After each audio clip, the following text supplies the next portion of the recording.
Hi, welcome to my world of design. మీరు sofa కొన్న తర్వాత ఇలాంటి ప్రాబ్లమ్స్ ఫేస్ చేశారా? మెయిన్ ఎంట్రీ డోర్లో స్టక్ అవ్వడం, స్టెయిర్ కేస్ మీద తిరగకపోవడం, లిఫ్ట్లో సరిపోకపోవడం, రూమ్లో వేసిన తర్వాత చాలా పెద్దదిగా అయిపోవడం, ఇలాంటి ప్రాబ్లమ్స్ మీరు ఫేస్ చేయకుండా ఉండాలి అంటే కొన్ని జాగ్రత్తలు తీసుకోవాలి. అవే మెజర్మెంట్స్ అండి. మనం స్టాండర్డ్ సోఫా మెజర్మెంట్స్ ఏంటో చూద్దామండి. 3 సీటర్ సోఫా అయితే లెంత్ వచ్చి 6 ఫీట్ నుంచి 8 ఫీట్ వరకు ఉంటుంది.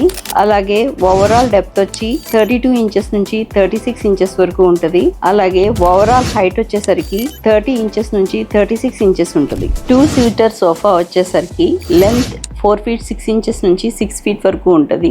అలాగే ఓవరాల్ డెప్త్ వచ్చేసరికి 30 నుంచి 34 ఇంచెస్ ఉంటుంది. అలాగే ఓవరాల్ హైట్ వచ్చేసరికి 30 నుంచి 36 ఇంచెస్ ఉంటుంది. సింగిల్ సీటర్ సోఫా వచ్చేసరికి లెంత్ 36 నుంచి 38 ఇంచెస్ ఉంటుంది. అలాగే ఓవరాల్ డెప్త్ వచ్చేసరికి 34 నుంచి 36 ఇంచెస్ ఉంటుంది. అలాగే ఓవరాల్ హైట్ వచ్చేసరికి 30 నుంచి 36 ఇంచెస్ ఉంటుంది. అలాగే సోఫా నుంచి కాఫీ టేబుల్ డిస్టెన్స్ వచ్చి 14 నుంచి 16 ఇంచెస్ వరకు ఉండాలి. నేను చెప్పిన టిప్స్ అన్ని ఫాలో అయితే మీకు పర్ఫెక్ట్ స్పేస్ లో ఈ సోఫా ఫిట్ అవుతుందండి. I'm Satya Osuri, interior designer from Imagine Walls. Follow me on Instagram and subscribe to my YouTube channel.